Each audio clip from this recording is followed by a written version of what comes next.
Good morning children's. 8th class.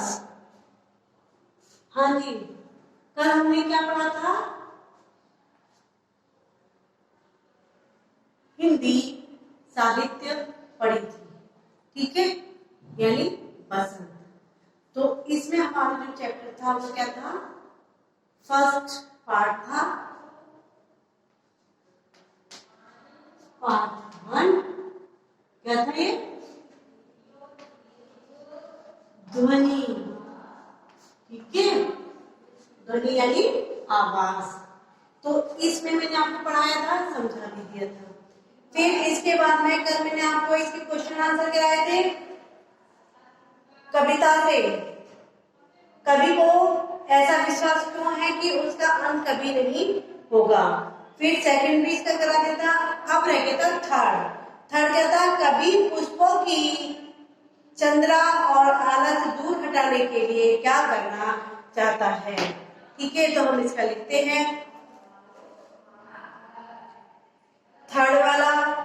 तो आप, मैं सिर्फ क्वेश्चन लिखूंगी, सॉरी आंसर लिखूंगी, क्वेश्चन नहीं लिखूंगी। इस पे नंबर पड़ा है आपका। थर्ड वाला आपको करना है। फर्स्ट सेकंड मैंने आपको कल करा दिए थे। सो प्लीज आप कंटिन्यू उसको रखें और ना गड़बड़ करें। तो कवि पुष्पों की, कवि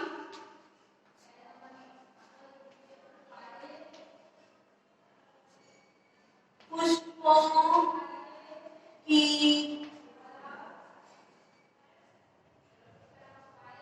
तंद्रा यानी नींद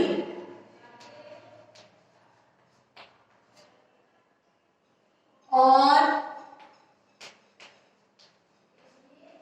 आलस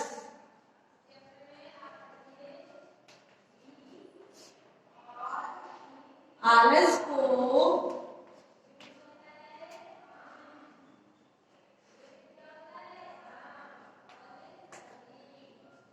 दूर हटाने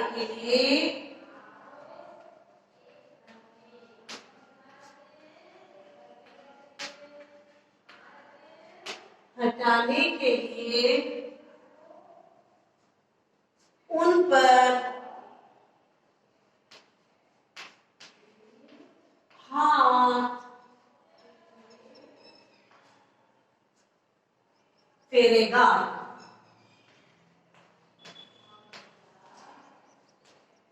फेरेगा तथा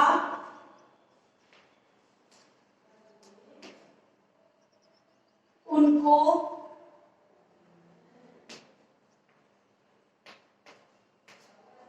खिला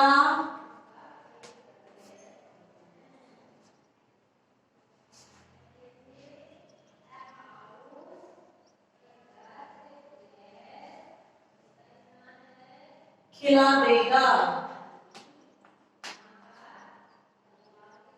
जो जो काम बसंत करता है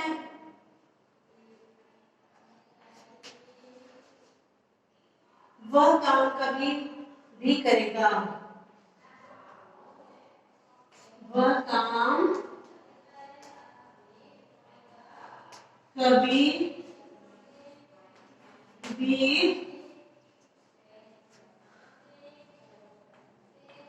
करेगा। ठीक है, कलियां आलस में पड़े युवक के प्रति हैं। क्या है? कलियां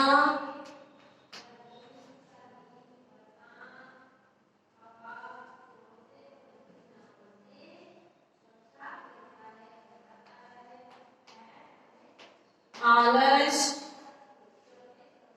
में पड़े युवक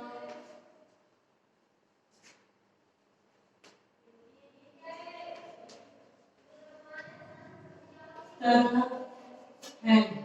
कैसे हैं? युवक की तरह है।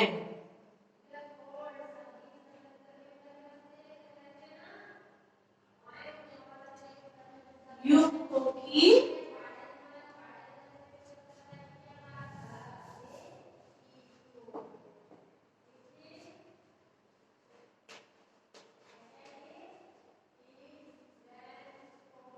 प्रतीक है। ठीक है,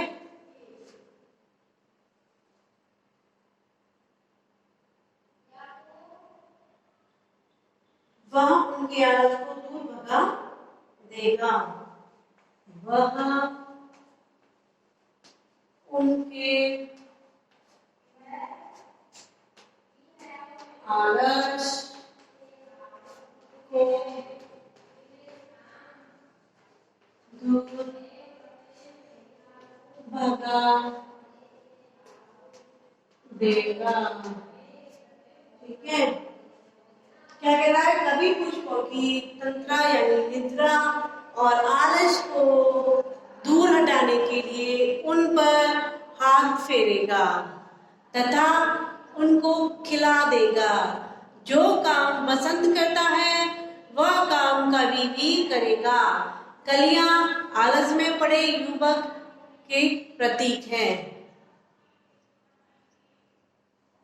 वह उनके आलस को दूर भगा देगा। युवक की प्रतीक है। ये हमारा हो गया। अब देखिए क्वेश्चन क्या है आगे, कविता से आगे। तो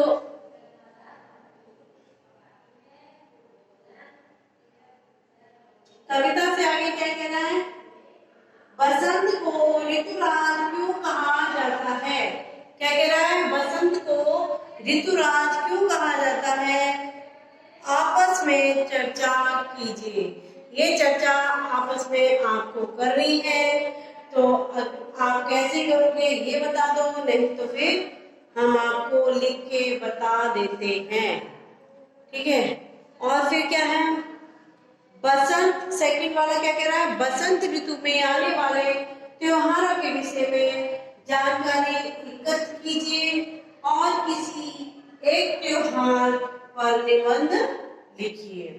ठीक है, तो कौन कौन से त्योहार आते हैं बसंत ऋतु में, जैसे कि बसंत पंचमी, महाशिवरात्रि और होली, ये सारे आते हैं। तो इसमें से आपको जिस पे निबंध आता होगा उस पे आप निबंध लिखेंगे। अब निबंध मैं थोड़े लिखवाऊंगी, आप 8th क्लास में आ गए, इतने तो सेल्फ डिपेंड बनो, अपने आप लिखो। ठीक है, और रही आपके सेकंड क्वेश्चन की बात, तो इसको हम करवाते हैं अभी आपको।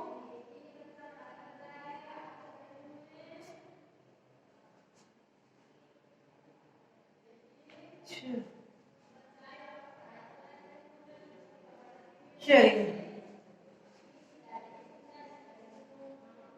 ये कौन सा है, कविता से, सॉरी फर्स्ट वाला।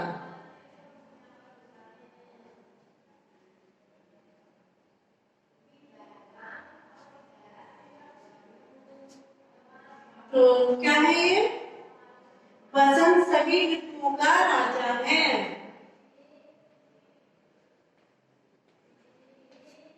बसंत सभी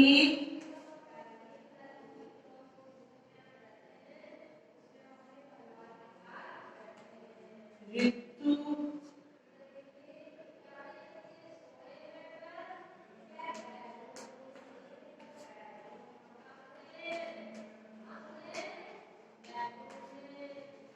ऋतुओं का राजा है।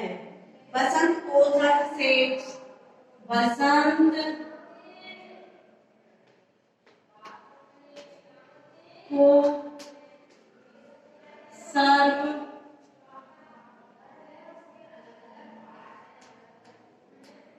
श्रेष्ठ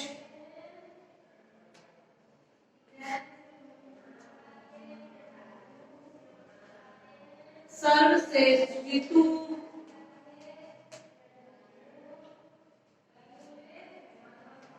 माना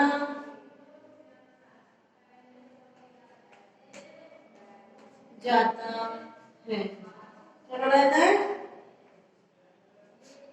इस ऋतु में मौसम सुहावना हो जाता है। इस ऋतु में मौसम सुहावना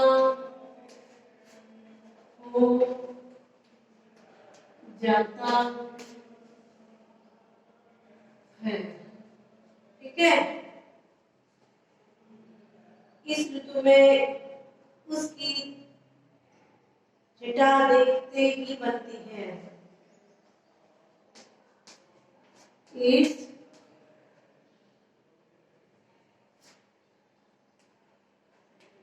ऋतु में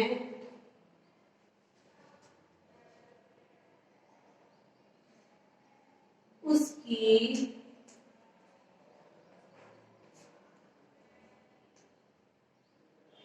जटा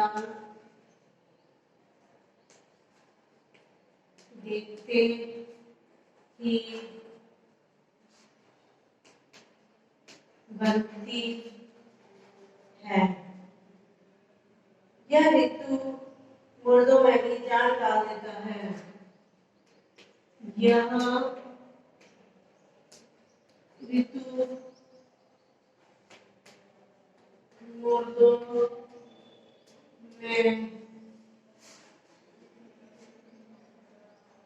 भी जान डाल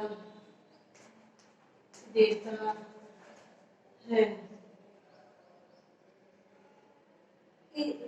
यह ऋतु सभी को अच्छी लगती है, इसीलिए बसंत ऋतु कहा जाता है।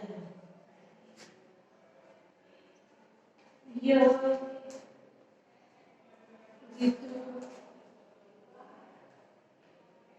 सभी को अच्छी लगती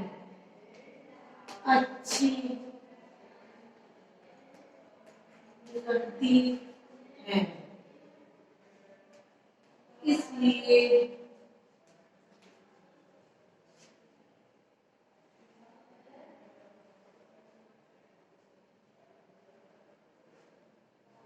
इसलिए बसंत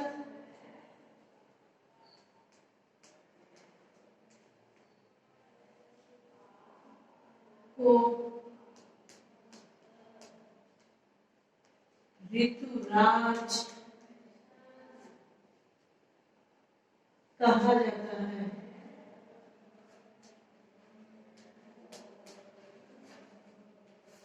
ठीक है, ये हो गया हमारा उसका फर्स्ट क्वेश्चन।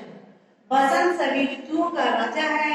बसंत को सर्वश्रेष्ठ ऋतु माना जाता है, इसीलिए इस ऋतु में मौसम सुहावना हो जाता है। इस ऋतु में उसकी छटा देखते ही बनती है। यह ऋतु मुर्दों में भी जान डाल देता है। यह ऋतु सभी को अच्छी लगती है, इसीलिए बसंत को ऋतुराज कहा गया है। तो ये आपका HW है, तो प्लीज आप लोग कर लीजिएगा इसको। ठीक है, ओके, बाय, टेक केयर। आ गया ना समझ में कि कुछ बाकी रह गया? समझा तो दिया आपको, अब याद करना आपको है, आपकी टेंशन है कैसे आपको लर्न करना है। Okay, bye.